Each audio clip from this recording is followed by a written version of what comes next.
Thank you for joining us and welcome to the first SIAC Indonesia webinar. The topic of this webinar is dealing with issues of force majeure in international arbitration, an essential webinar for Indonesian users. My name is Candy Stawanta, counsel at SIAC, and I will be the moderator today. As the topic suggests, we will be discussing the concept of force majeure in international arbitration. Many have quite sensibly forecasted that companies will be issuing force majeure notices in relation to its contracts given the development of COVID-19. This discussion is therefore timely and hopefully it could provide insights to the audience in dealing with the concept of force majeure in international arbitration. We have an excellent panel of arbitration specialists with us today, coming from both Indonesia and Singapore. This lineup, I think, is very interesting because nowadays there are so many transactions, cross-border ones, involving Indonesia that use either Indonesia law or Singapore law as the governing law of the agreements. Understanding the concept of force majeure under both laws and in the context of international arbitration would, of course, be ideal in these circumstances. So let me start by first introducing our panel. We have Pak Eri Hertiawan, who is a member of the SIAC Court of Arbitration based in Jakarta. Pak Eri is also a senior partner and joint head of litigation and dispute resolution at Assegaf Hamzah and Partners. Next, we have Mr. Chu K. Jin. Mr. Chu is the managing director of Ascended Legal LLP in Singapore, in formal law alliance with Norton Rose Fulbright. Next, we have Pak Andi Kadir, a senior partner in the dispute resolution practice group of Hadiputranto, Hadinoto and Partners in Jakarta, a member firm of Baker McKenzie. And last but certainly not least, Mr. Jason Lim, head of litigation and dispute resolution practice at De Souza Lim & Go in Singapore. Thank you so much, everyone, for joining us. I am delighted to hear your thoughts and insights on the concept of force majeure. With your indulgence, perhaps I could walk through the format of the webinar just very quickly. So the panelists will start by making a brief presentation on the concept of force majeure under Indonesian law and Singapore law. After that, we will do a panel discussion on the practical issues of force majeure in international arbitration. Questions from the audience are, of course, welcome. We will try to address them at the panel discussion or towards the end of the webinar. So without further ado, I would like to invite Pak Eri to speak about force majeure under Indonesian law in the context of COVID-19. Pak Eri, please. Yes, thank you, Candice. Hello, everyone. Firstly, I would like to revert to the particular Indonesian civil law, which, according to my observation, that ICC, Indonesian Civil Code, is very broad in providing a specific force majeure provisions. It can be found in a very not many articles under the Indonesian civil law, which is only in Article 1244 and 1245 of the Indonesian civil law. The Indonesian civil law itself also do not also silent with regard to the notice when the affected party wish to invoke force majeure event. So it relies on the contract that has been made between the parties, and that is the issue that we will be discussing this afternoon by combining what has been provided under the Indonesian civil law and also under each of the contract. Again, when we refer to the Indonesian civil law, at least there are two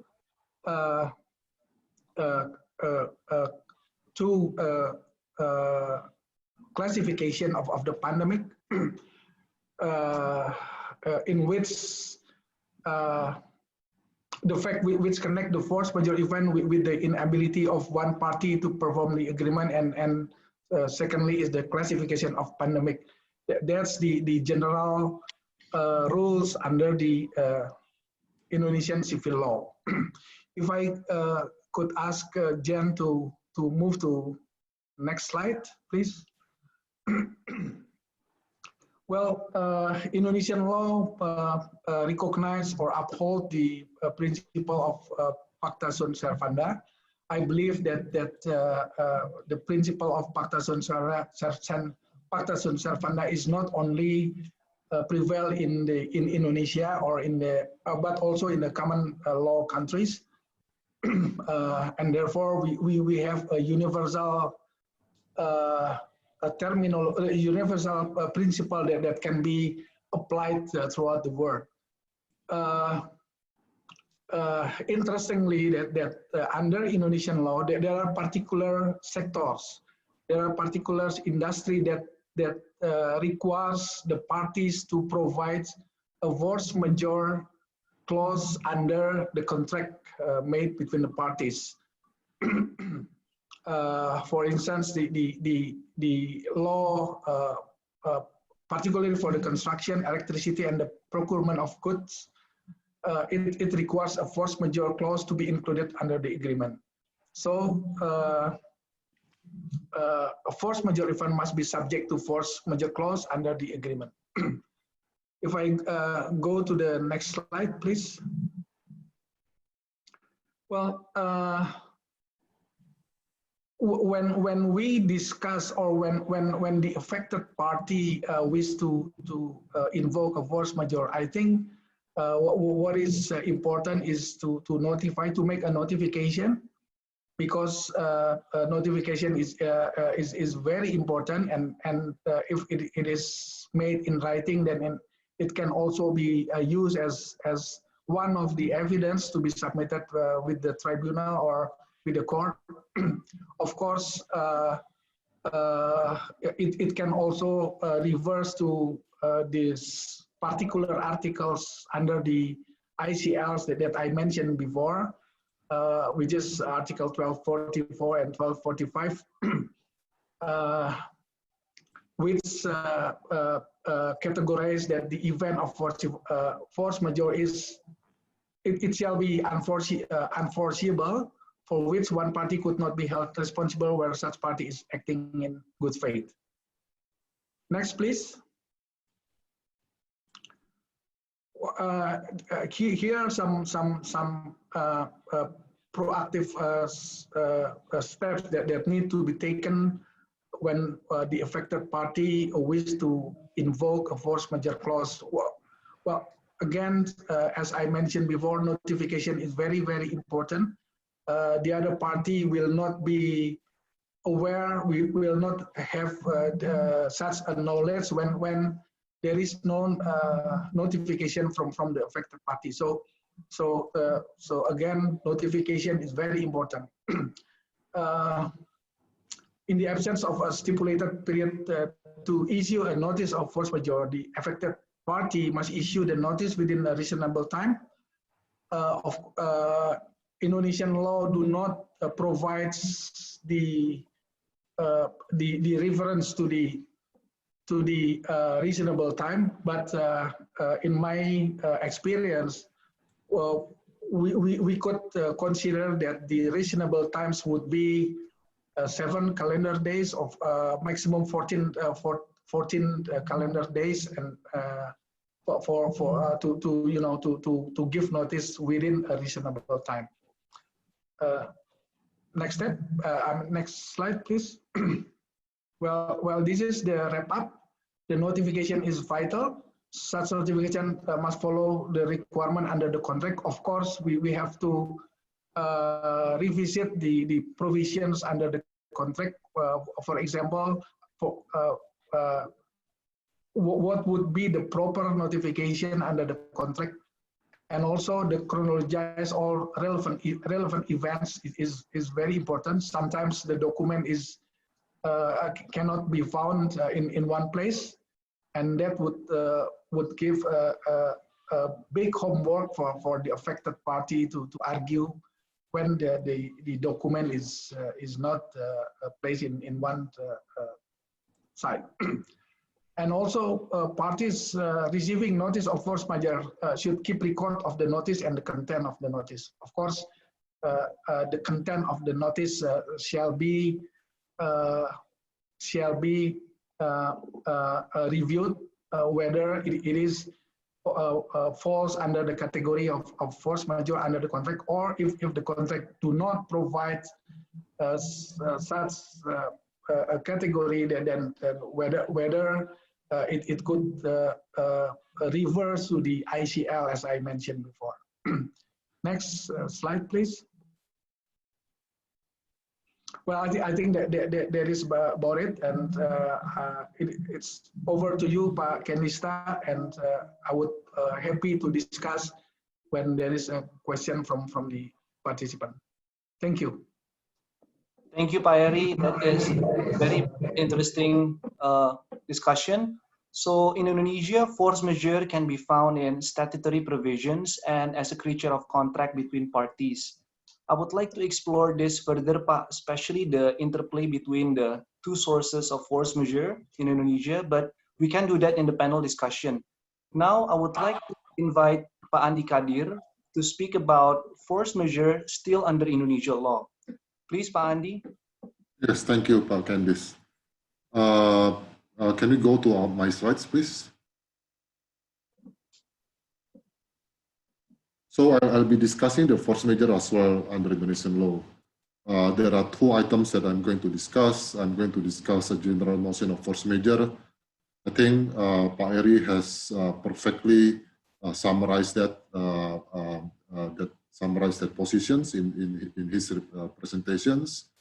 I will try to emphasize certain items that has not yet been articulated in the Pak Eri presentations. And also, the second item I will discuss about the application of the force majeure in some case law and as well in the context of the international arbitrations.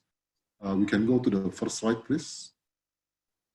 I think before we discuss the notion of the force majeure in general, I think it's quite important to highlight here. I think for the force majeure is always being used as a defense for the party that is not able to perform their obligation. So it's an excuse for not performing their obligations. That is the force majeure defense. Now, it is to be noted that force majeure defense is only for the temporary relief, meaning that once the force majeure event is no longer there, then the party is still required to perform their obligation. So it is only a temporary relief. Once the force majeure event is no longer there, then the affected party is required to perform their obligations. As mentioned by Pak Eri, if we can establish the force majeure, then the affected party will be excused from the performing his obligation and that he cannot be held liable for not performing the obligations. Next slides, please. Now, for the force majeure is important to note is a default right under the Indonesian Civil Code, meaning that even there is no contractual provisions in the agreement, then affected party can always rely on the Indonesian Civil Code and argue on the force majeure defense. So there is no requirement to have a force majeure clause in the contract. Although Pak Eri has correctly pointed out that in some industry, the legislation require a force majeure clause. But generally, that requirement is not there, and the party can always rely on the civil code to argue on the force majeure defense. The second one is, again, Pak Eri has covered this, is unforeseeable. The important thing here is that it is unforeseeable when the parties enter into the agreement. So with respect to COVID-19, because we are living in the pandemic era, everyone will always say that COVID-19 is a force majeure event because it is not unforeseeable. It may be right, maybe not, but obviously in current situation when there is a COVID-19, then can we agree that COVID-19 is a force majeure event in the clause, even though everyone knows we are now in the pandemic era? So is it still foreseeable? Is it something unforeseeable? So that will become a question. cannot be held a party. Second requirement is cannot be held against a party invoking force majeure defense. Again, I will use COVID-19 as an example. Obviously, COVID-19 is beyond the party's control. That it will fall into that category, right? But as an example as well, if it is a labor strike, can we say that it is not within the control of the company?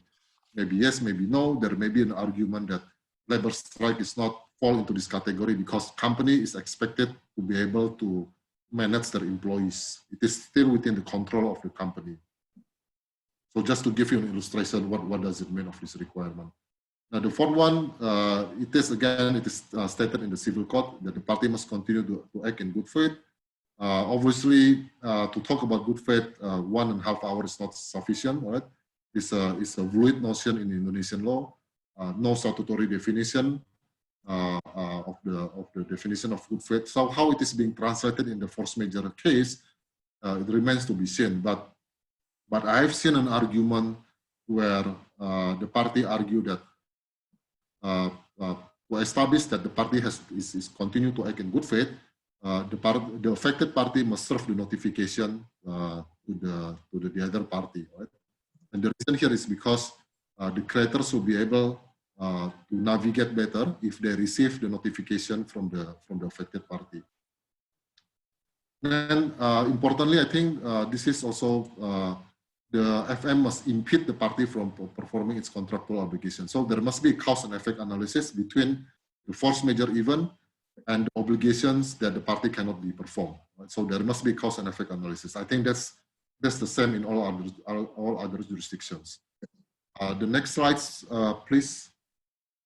We have covered this. Sorry, next slides. Next slides. This is no before that. Yeah.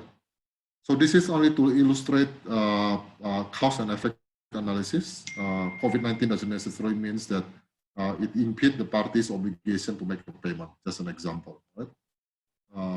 Yeah. Next slide. Now, I want to discuss about the foreseeability issue. All right, it seems to be quite generic, no controversy, but it can be quite a point of contention as well. An example here, in one case involving Indonesian party in international arbitrations, it involved a long-term contract whereby the Indonesian company argued that they cannot perform because there is a monetary crisis. Back in 1997, obviously, reasonable persons, it's quite difficult to predict that financial crisis is something foreseeable, right? But the tribunal at the time argued that for the long-term contract, financial crisis is something foreseeable because this is not the first time Indonesia suffers the financial crisis. Back in 1966, there is also financial crisis. So it seems to suggest that for the long-term contract, the degree of the forcibility is quite different. So it's case-by-case basis. Next slide, please. The last one, I'll discuss briefly about the degree of impediment, what is impossibility or impracticability. Some court cases here seems to suggest that currency fluctuation is not a force majeure event impacting the debtor payment obligation to the bank under the facility agreement. So the key issue is always whether or not the FM even impede the parties from performing the obligations. Just to give one illustration as well, COVID-19, we are living in the pandemic era. Can we say that COVID-19 is a force majeure event because it impedes the borrower's obligation to make the payment, right? I think that's become quite a debatable issue because on one hand, one can argue that COVID-19 doesn't necessarily impede the borrower from making the payment obligation because they can always make the payment. They can go to the bank, make the payment and everything. It may be not economical for them to perform their obligation, but is it really the force majeure test under the Indonesian Civil Code? Dealing with this issue, the court has invoked the notion of the hardship, basically introducing notions whereby the court can relax the payment obligation or the party's obligation if it is so burdensome for that particular party to perform their obligations. It becomes so not economical for that particular party to perform their obligation. In that case, the Indonesian court can relax the obligation and basically allocate the risk equally to both parties. With that, my presentation, I think, look forward to receiving questions and to discussing this issue with my fellow panelists. Thank you. Thank you very much, Pa Andi, for the very helpful presentation. So we have heard the concept of force majeure under Indonesia law, which adopts the civil law system. Let us now take a deep dive into the same concept, but under Singapore law, which adopts the common law system. I would like to invite Mr. Jason Lim to speak about this in the context of COVID-19. Mr. Lim, the floor is yours. Thank you, Pak Kandista. A very good afternoon to everyone. I will begin by setting out the general principles of force majeure as they are applied in Singapore. And I will conclude with a quick look at its application under Singapore laws, comparing it with the position of the doctrine of frustration. In Singapore, could we have the first slide, please? Thank you. In Singapore, the term force majeure commonly refers to a specific type of clause in a contract. The clause typically excuses a party from performance in the event of specified categories of neutral events. In other words, the FM clause is almost always entirely dependent on the express provisions of the contract. The clause affords relief to a party when contractual performance is prevented, and the supervening event is usually a neutral one, independent of fault and beyond the party's control. Next slide, please.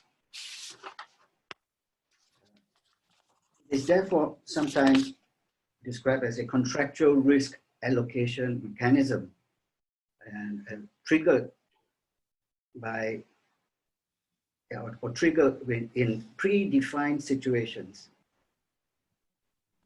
The application, as I said, is wholly dependent on the construction of the force majeure clause, and the rules of the interpretation of contract will apply. Now, there are many types of and forms of force majeure clauses. As an example, we could take a look at the next slide, please. This may be used as just an example. And in this example, you can see that there are basically three main limbs to the clause. Firstly, that in relation to any event or combination of events that is beyond the reasonable control of the parties. Secondly, that substantially prevents or delays such party from fulfilling its obligations under the contract or agreement. Thirdly, the effects of which could not have been foreseen or prevented or remedied or mitigated by exercise of diligence or reasonable care. So we'll look at this more closely in a later part.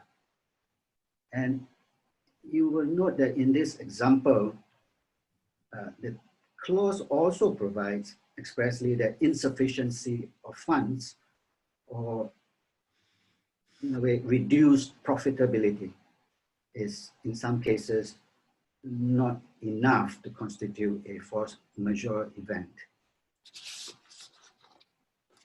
The next slide, please. So let's quickly look at whether or not a party is entitled to relief under a force majeure clause and look at it from the point of how do we go about analyzing the question. So it is suggested that perhaps there are these steps which may be followed. Step one would consider which law applies. Step two, the question is the viral outbreak i.e. COVID-19 in this case, a stipulated force majeure event. Step 3 has a stipulated force majeure event occurred, and that is almost always a question of causation. Step 4, did the affected party take steps to mitigate or to avoid the impact of the force majeure event? And if there is a requirement, a notice requirement in the force majeure clause, then the question would be, did the affected party comply with the notice requirement? Finally, step 5 might well involve asking, what does entitlement to a force majeure relief actually mean under the contract? In other words, what is the outcome or the effect of the clause? Now, if we quickly look at step 1 in some more closely, which law applies? It is usually the governing law, the contract. However, the law or the place where the contract is to be performed may also be relevant in the assessment whether there has in fact been a force majeure or frustrating event. In the example here, in respect of COVID-19, the China Council for the Promotion of International Trade announced on the 20th of January 2020 that it would offer FM certificates, force majeure certificates, to help companies deal with such disputes. The certificates would facilitate the invocation of the force majeure clause, where the contract requires the provisions of such a certificate as a prerequisite to relying on the clause. The case here, if you are interested, would be, you can look at the Majeure Resources as Private Limited. It involved a force majeure event which had arisen during the upheavals which followed the breakup of the former Soviet Union, the USSR. And the clause there required a force majeure certificate to be issued by a local governmental authority as a prerequisite to reliance on the clause. Now, even if the contract does not require such a certificate, the view is that such a certificate will go some way towards proving that a force majeure event had indeed, or in fact, occurred. Next slide, please. So, step 2 is the outbreak of COVID-19, a stipulated force majeure event under the clause. As mentioned, this would depend entirely on the interpretation or construction of the FM clause, and the principles of interpretation of contract applies. Now, if causes such as quarantines, lockdown, epidemic, pandemic, and similar words are incorporated into the definition, then a party may be able to rely on the FM clause. Conversely, if COVID-19, or if such words are absent in the FM clause, then COVID-19 may well not be a FM event. Thus, the express wordings in the contract is crucial. Next page, please. Step 3, as a stipulated force majeure event occurred, this would be a question of fact and causation. The affected party has to show that it has been rendered unable to perform its obligations substantially due to the force majeure event. And under Singapore law, as I alluded to, it is usually not enough to show that it has become more difficult or more expensive to perform that obligation. Next page, please. Step 4, did the affected party take steps to mitigate or avoid the impact of the force majeure event? Now, this is an important aspect of analysis, because there is an implied duty which applies even if the contract is silent, and this duty requires the affected party to mitigate the effect of the force majeure event. It is a question of fact. Now, next page, please. Did the affected party comply with the notice requirement? Again, this is if it does exist in the contract, if the FN clause expressly provide for a notice requirement, then that requirement must be followed, or must be complied with. The procedural requirements usually designed to ensure that ample steps have been taken by the claiming party to avoid or mitigate the impact of the FM event. In a sense, this is as in the situation expressed by my learned colleagues in Indonesia. It's an extension of the duty of good faith, I submit. Now, finally, step 5, what does entitlement to FM relief actually mean? Generally, the affected party is excused from contractual liability, including damages for non-performance or delay. And secondly, either party may terminate the contract where the force majeure event continues beyond the contemplated period. Now, next page, please. All of this can be contrasted with the doctrine of frustration as we know it in Singapore. In Singapore, a frustrated contract can be discharged. However, it is a high bar to prove frustration, and critically, the event must have rendered it physically or legally impossible to fulfill the contract, or the event had transformed the obligation to perform into a radically different obligation from that undertaken when the contract was made. Next page, please. Finally, I will quick, as my time is running out. So depending on the nature of the contract and the contractual obligations, COVID-19 may or may not be a frustrating event. As alluded to earlier, an increase in price is unlikely to be a frustrating event.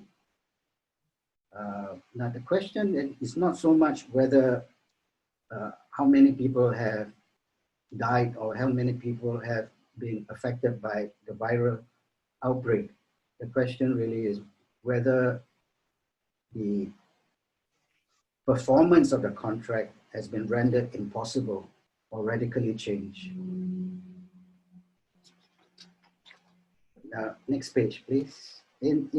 We have a Hong Kong case which followed the SARS outbreak, and in Lee Ching Wing's case, the court held that the tenancy agreement was not frustrated, although the building was declared uninhabitable for a short period. So that illustrates the high bar that one would have to cross to prove frustration. Finally, next page, please. In concluding, we may want to contrast that with the Singapore case, Court of Appeal case in Ho Sing Singapore Private Limited, which arose from the Indonesian sand ban in 2007. Some of you may be familiar with that. The clause in this case excused the vendor's performance if the supply of concrete was disrupted by shortage of material. And the court held that the sand ban had in fact rendered the contract commercially impractical and beyond the vendor's control. With that, I'm afraid I have to apologize for exceeding the time given, and I'll be happy to join in the question and answer session. Thank you, Pat, in this time. Thank you very much, Mr. Lim. So you mentioned about force majeure certificates in your presentation just now issued by governments. I hope you don't mind if we talk about this further in the panel discussion. But for now, let us move to Mr. Chu Kei-jin. Mr. Chu, could we perhaps have your insights on the concept of force majeure in Singapore? Yeah, thanks very much, Pak Kandista. what I'll do is I'll just quickly expand and reinforce some of the things which Mr. Lim just presented on. It may be of interest for you to know that the concept of force majeure actually comes from the French civil law, the French Civil Code, which provides that a party can be excused from performing a contract where the events have happened beyond the control of the parties, which was unforeseeable and could not have been avoided. But under Singapore common law, which is actually from English common law, there's no stand-alone doctrine of force majeure. It exists only as a term of the contract, right? So a party can only rely on force majeure if it is a clause in the contract. Now, because it's a clause in the contract, then under what circumstances and when the party can rely on force majeure will depend on what the clause actually says. And how wide it is or what ambit it has is really a question of contractual interpretation.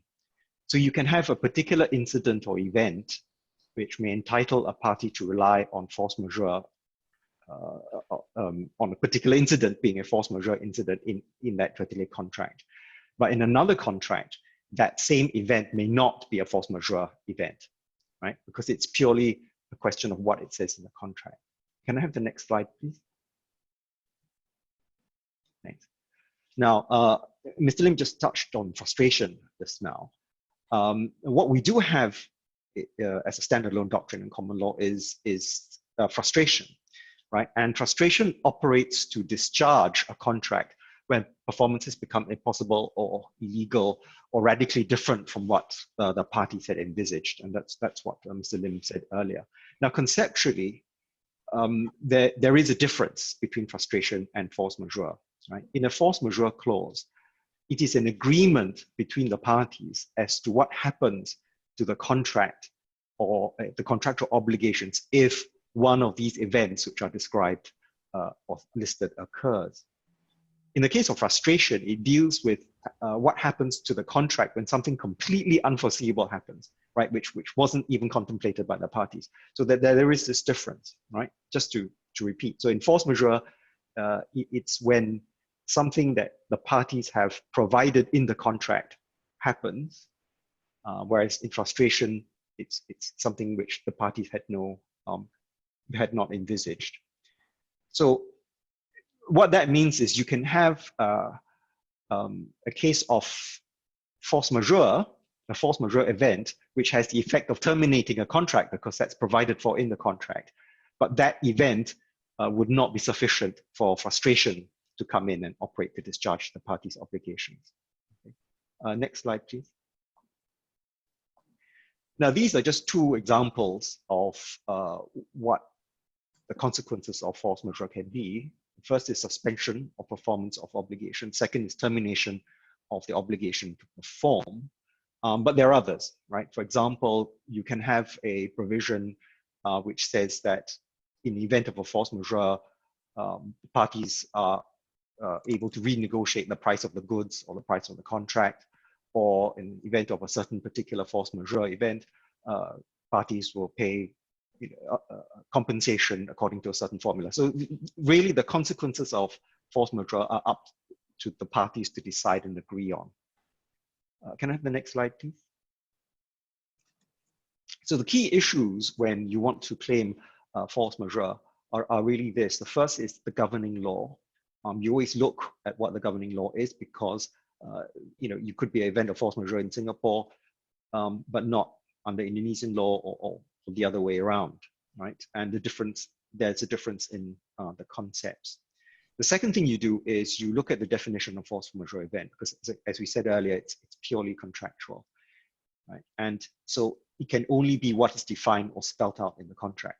So for example, if the definition of force majeure event is very, very narrow and it excludes earthquakes, then if an earthquake occurs and you're unable to perform your obligations, it may be that you cannot actually rely on force majeure. It really depends on the definition. The third is you need to establish causation, right?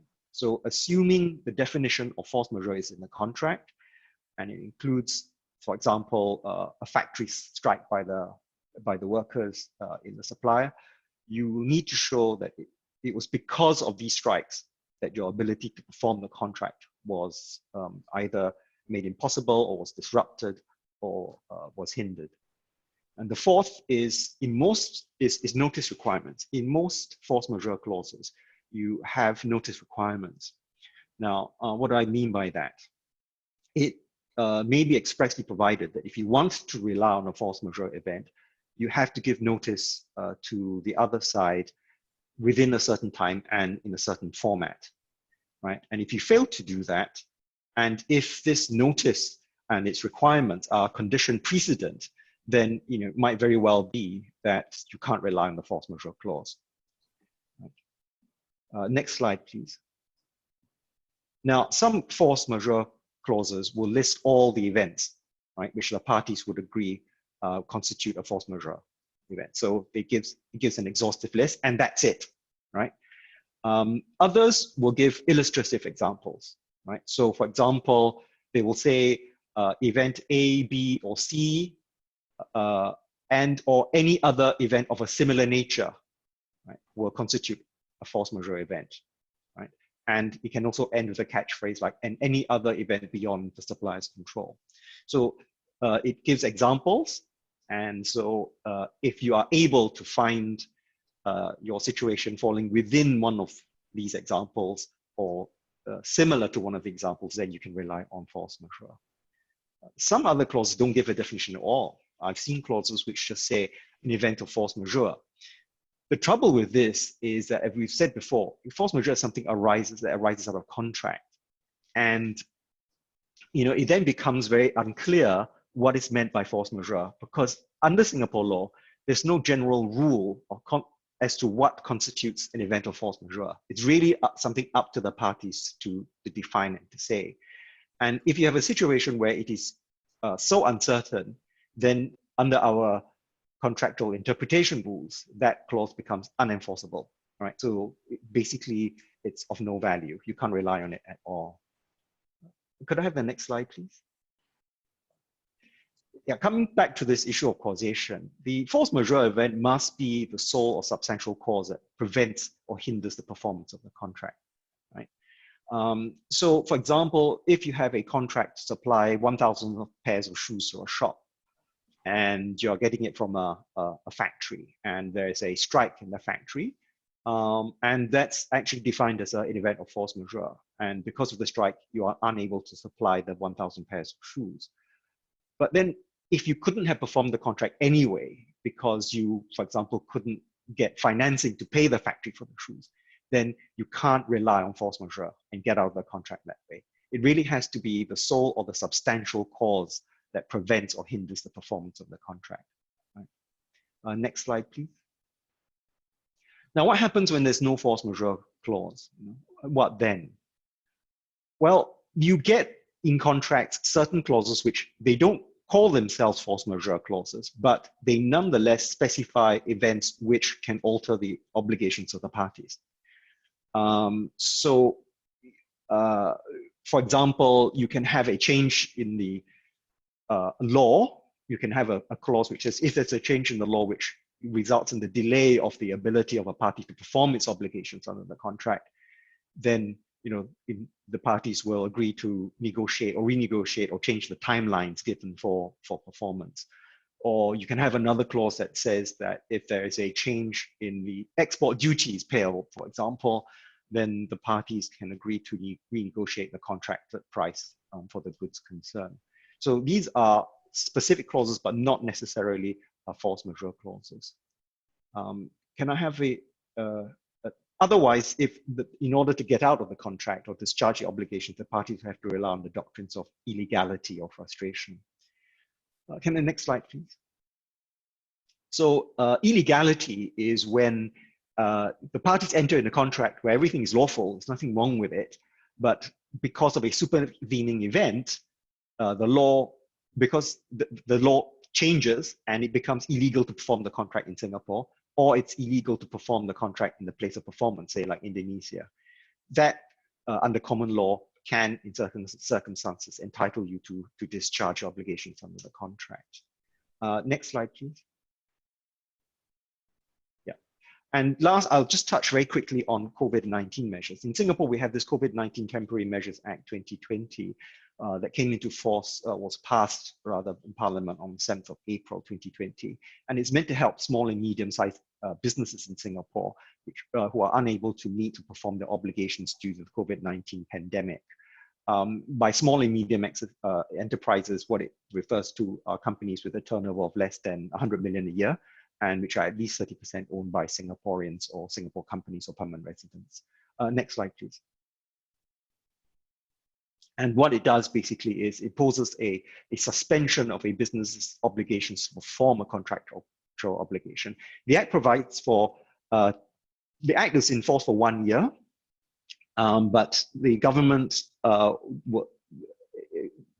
enforces it in blocks of 6 months, right? So we're in the first 6 months of it, and the government has the option to extend it for another 6 months.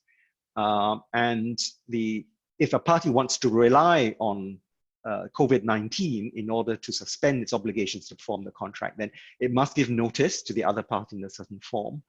And the notice or the event which the party is relying on will then be assessed by an assessor appointed by the Ministry of Law. So there will be an assessment on whether or not the inability to perform is due to the COVID-19 pandemic and to what extent, right? And that the last point to note is that the obligation to perform is not actually removed, it's only suspended. So you still, so for example, if your obligation to pay rent or to pay a bank loan is suspended, at the end of the day, you still have to pay what is owed. And in some cases, interest as well. It just suspends your obligations, but it doesn't actually remove them. Okay, that's all I have for now. I'm happy to answer any questions which you may have later in the panel discussion. Thanks very much. Hi, I think Candice is currently facing some kind of technical glitch right now, so maybe I'll just take over him for a while. Yeah. So maybe, thank you, Kajin. That was a very insightful discussion of the Singapore perspective. So maybe I could just direct this question to Kajin and Jason. Amongst the three legal concepts of force majeure, frustration, and illegality, which would be the most useful to a contracting party? Maybe I'll just go first. I would say, of course, force majeure, because force majeure is something which is provided for in the contract, and if it's there, then and you're able to satisfy it, then there's really not much dispute, and you're entitled to that particular relief that is spelled out. But that doesn't mean that you can't rely on frustration as well. So you can say, well, as a first line of defense or first argument, you can say, I'm relying on force majeure.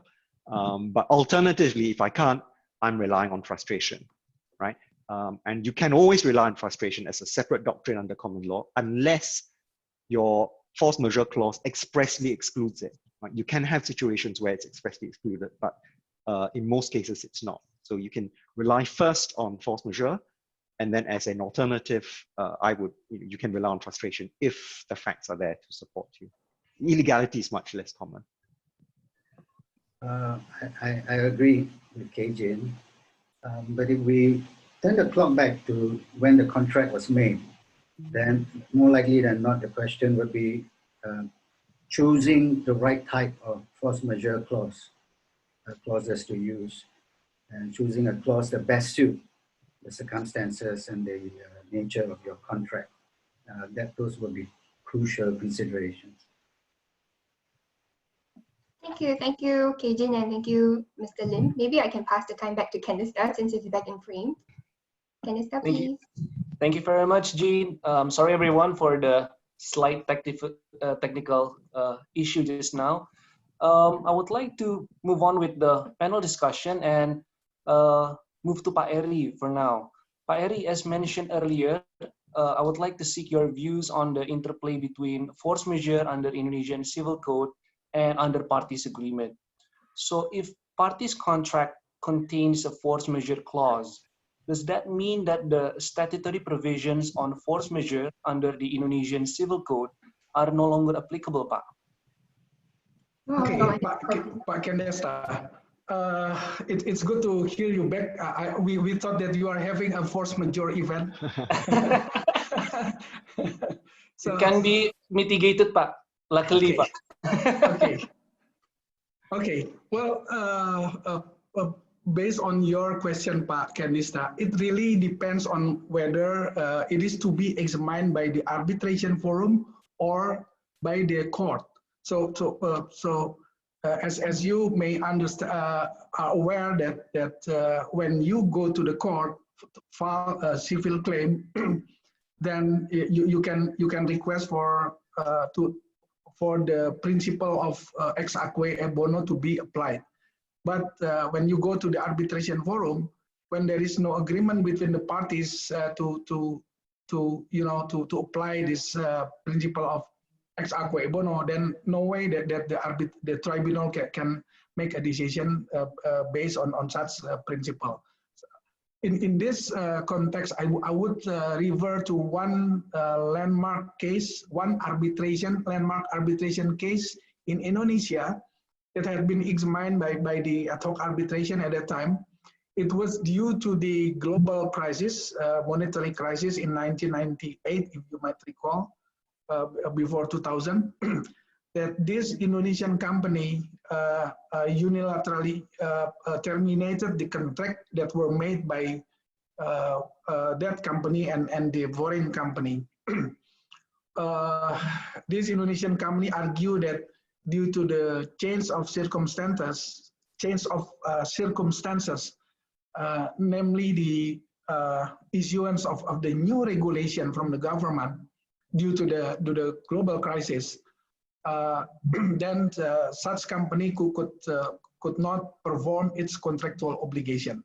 And based on that change of circumstances,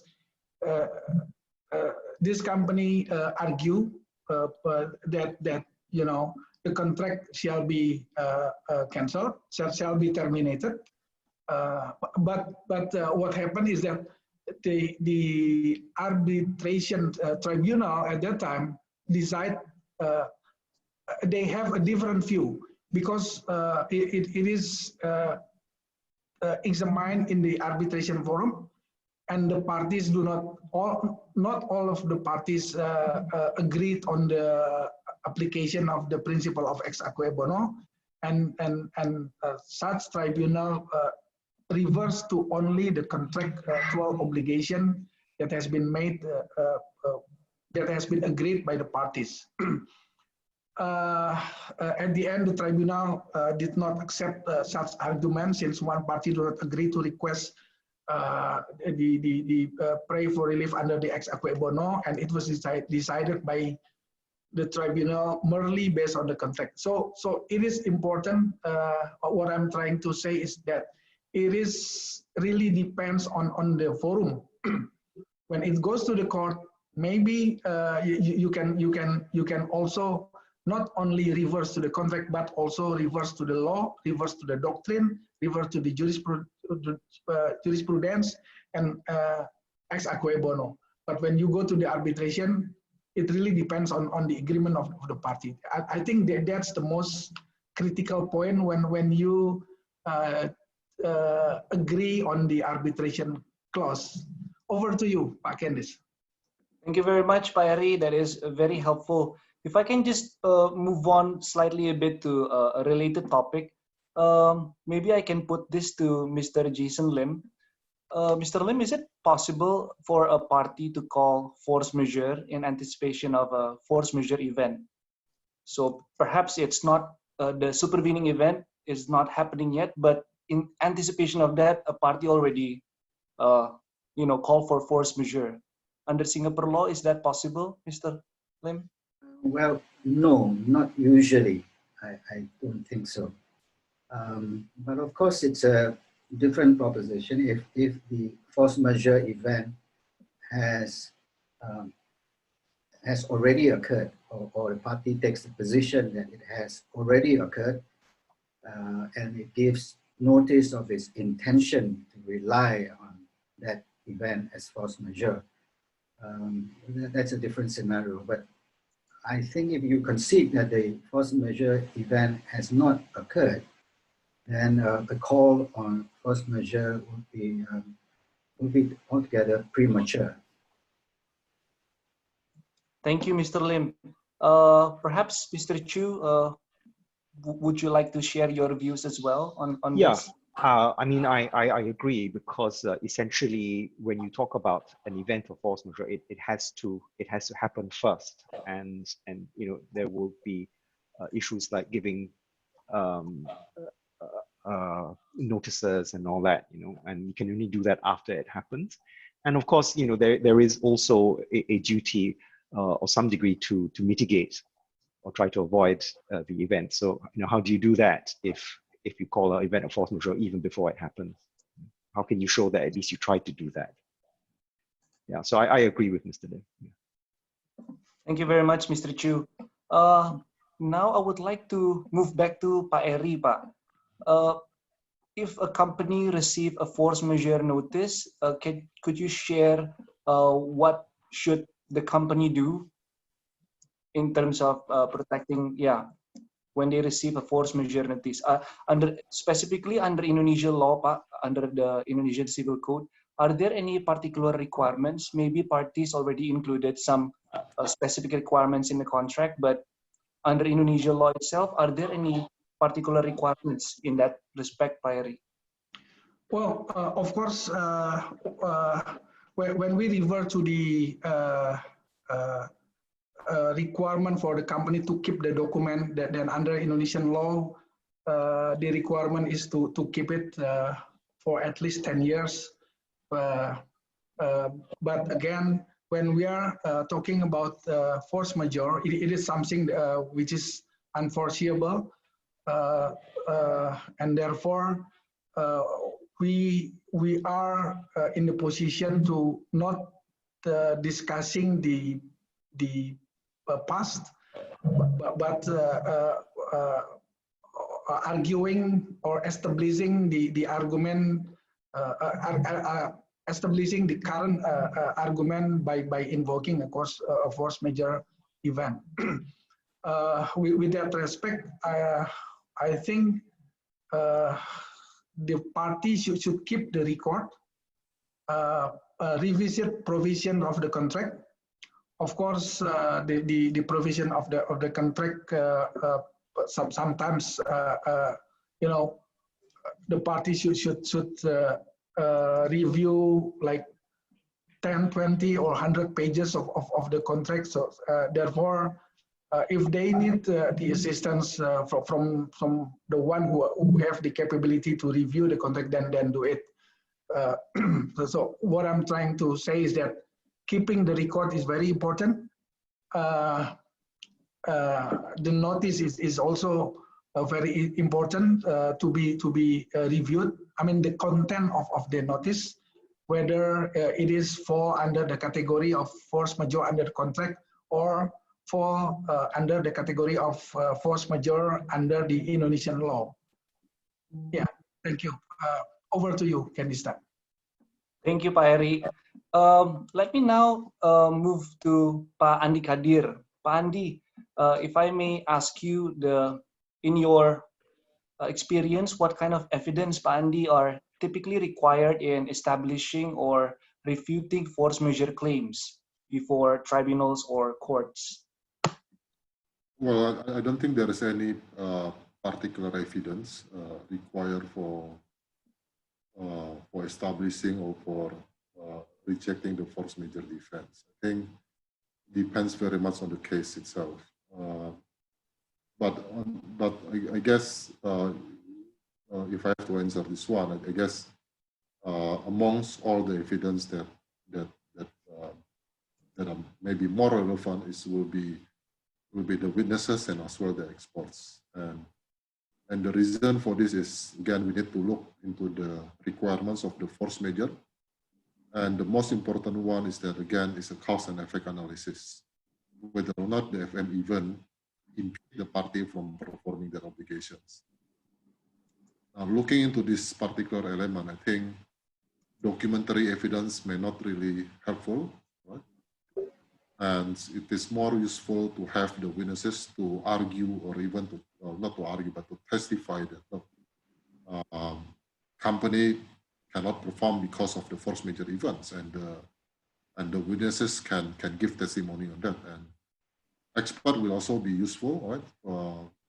To opine on certain issues that can be enlightened that the FM even does impede the party from performing the obligation. Just example, again, we're living in a pandemic era for the COVID-19. I think if you have a supply agreement between Indonesia and the company, then for you to establish there is a force majeure event because you cannot obtain the raw material from the China, then you need maybe an expert from China to say that, look, given the lockdown, it is impossible to deliver the raw material to Indonesia. So expert witness will become quite critical as well. Thank you, Pak Andi. Mr. Chu, could we please have your thoughts as well on this?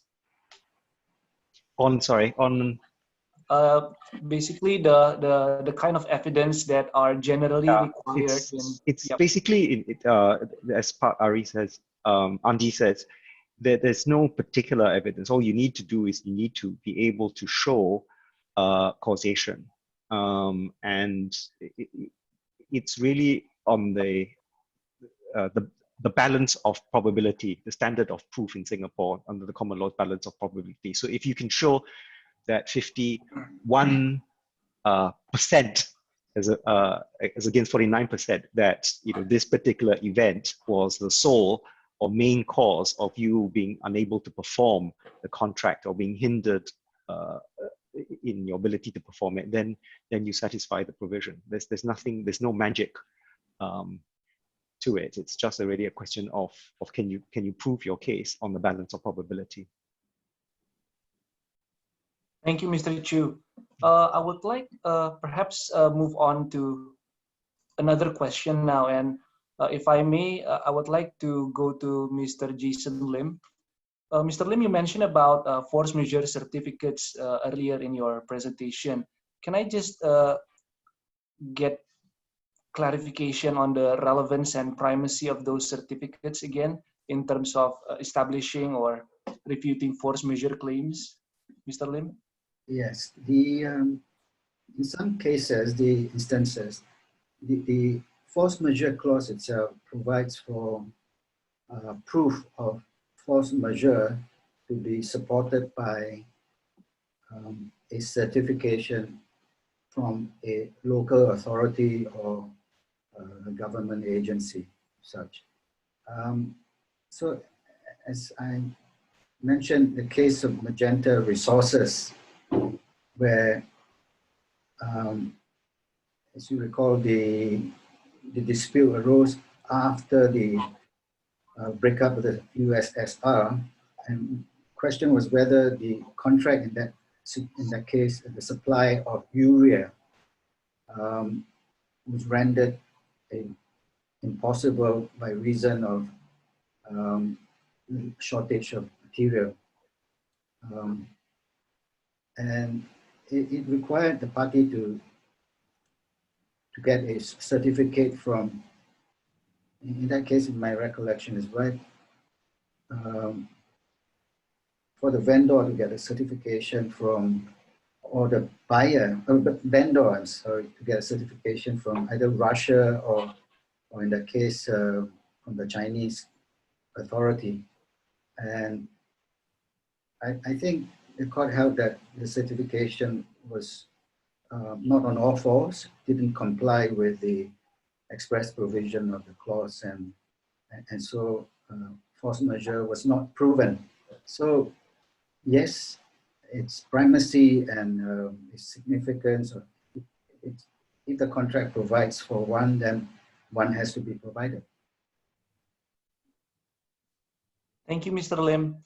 Pak Eri, if I can also put the same question to you. I mean, I don't think Indonesia has issued any force majeure certificate, but in the event there is such certificate, can you share your thoughts on the primacy and relevance of such certificates in claiming force majeure, Pak?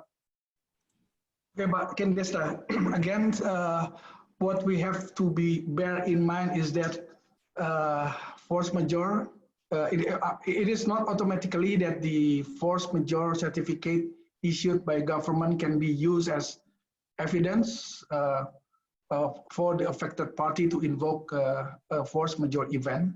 So again, it really depends on each of the contract made between the parties. But however, at least the certificate issued by the government can be used as one of the evidence to support the affected party's argument, for example, to suspend the payment obligation. The other issue is that whether the certificate is issued by the relevant and proper authority. We have case precedents in one particular Indonesian Supreme Court decision that the local head, we call it Pak Ketua RT, or what is Pak Ketua RT in English? Maybe Pak Kendista can help me there. I'm not entirely sure, Pak, sorry. Maybe we don't have it. Yeah, the certificate issued by such a local head of community could not be deemed as the proper certificate issued by the government. So it is also important to revert to the prevailing and relevant law, which giving the authority to a certain authority, i.e. the government. In this case, if we refer to the Indonesian law, I understand that it refers to the BNPB, Badan Nasional Penanggulangan Bencana, which has its own law, and I understand that this authority under such office have the relevant authority to issue such a certificate. So it really depends on who, which authority issuing the certificate. And again, it is not automatically can be used to establish the argument that the party can invoke the force majeure event. Thank you, Kendista. Over to you.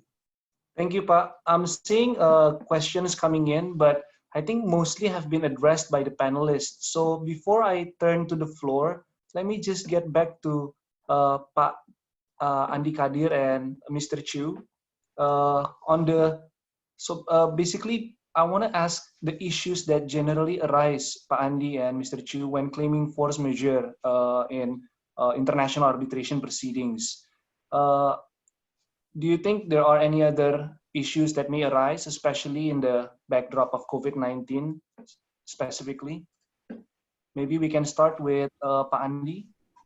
Yeah, I guess it's a $1 million question here. Again, I mean, if the dispute is on the force majeure, it's always about whether or not the requirements of force majeure have been established. And we have discussed this previously. There is an element of forcibility, unforcibility. There's an element of good faith. There's an element of that the force majeure event is not within the control of the affected party.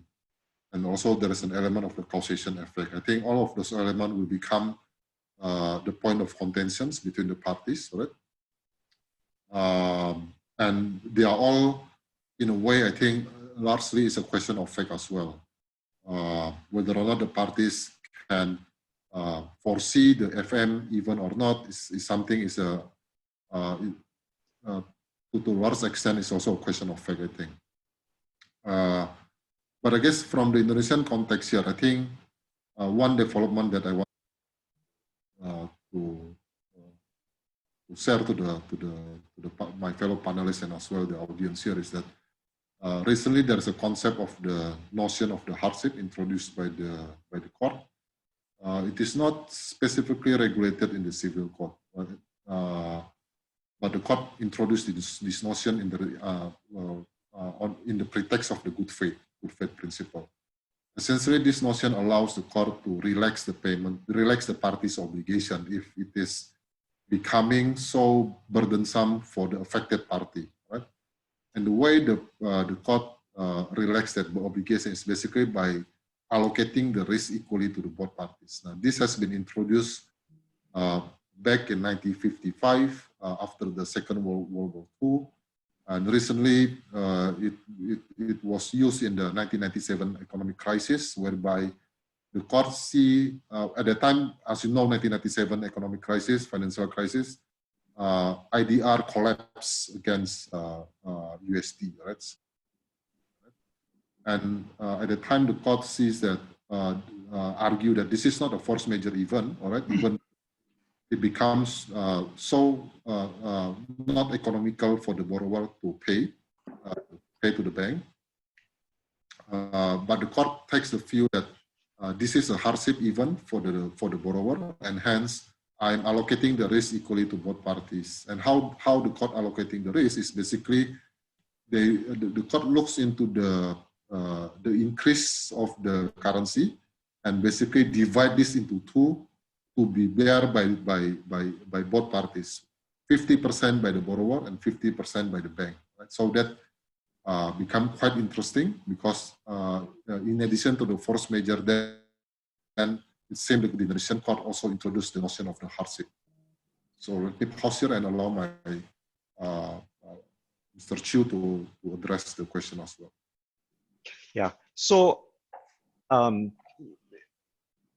if the contract is governed by Singapore law and the tribunal is determining whether or not it's a force majeure event under Singapore law, then we don't have that complication where, like in Indonesia, you have this issue of statutes applying. So the tribunal's approach will be very much the same as the court. But what I think will be one of the issues that will arise, again, is a question of the contractual interpretation of whether or not the COVID-19 falls within one of the defined events of force majeure. So for example, if you have a force majeure clause that talks about an act of God, right? Is COVID-19 an act of God?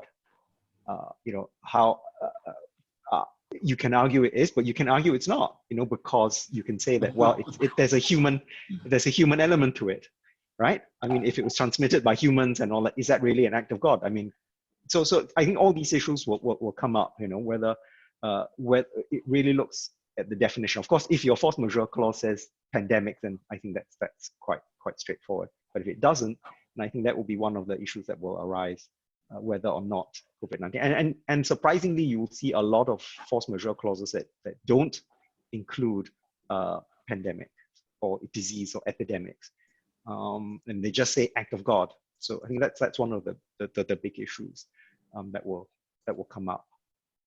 Yeah. Thank you, Mr. Chu. Mr. Lim, perhaps you have you would like to share your thoughts as well. I think it's important not to overlook parties, not to overlook their obligation to explore alternative methods of performance, of either from alternative sources of supplies, or in the case of labor shortages, and redeployment of manpower. These steps, if they are available and would go towards to reduce the impact of the force majeure event, then they should be seriously explored and considered, because there will certainly be material issues when it comes to the other side challenging that force majeure has or has not occurred. That's all I have to say. Thank you, Mr. Lim. One final question, which I see coming from the audience. It's from Ms. Camelia Simbolon. Can the force majeure provisions in the Indonesian Civil Code apply to non-Indonesian law governed agreements contemplated to be performed in Indonesia? I think Mr. Lim discussed about this from a Singapore law perspective. Perhaps we could get the views from Pak Eri and Pak Andi before we close this session. Okay. As I mentioned earlier, that Indonesia also apply the principle of pacta sunt servanda. So So the contract made between the parties shall be shall be deemed as if the laws between the parties. So again, based on such a principle, then it may be applied as well, and it really refers to the agreement of the parties. Thank you. Thank you, Pak Eri. Pak Andi? I guess for the notion of force majeure, then obviously it will go to the law governing the contract, right? But I think my fellow speaker also have addressed this issue from the Indonesian law perspective. So Indonesian law is also relevant here, because again, if there is a lockdown in Indonesia and that can cause the impediment of the party cannot perform their obligations as a matter of Singapore law, I think that Indonesian law analysis will also applicable. Right? But again, the notion of the force majeure itself is to go to the law governing the contract. Thank you very much, Pak. All right, I think our time is running out. Before we close, let me just say thank you so much again to our panelists who have provided great and helpful insights on the concept of force majeure. Allow me to also thank the audience for joining us. We have so many dialing in from almost all continents in the world, except for Antarctica. So this is very encouraging for SIAC. Thank you very much. Just letting you know, we will have more SIAC Indonesia webinars. So stay tuned and Eid Mubarak to everyone celebrating. Thank you so much, everyone. Thank you. Bye. Everyone. Bye.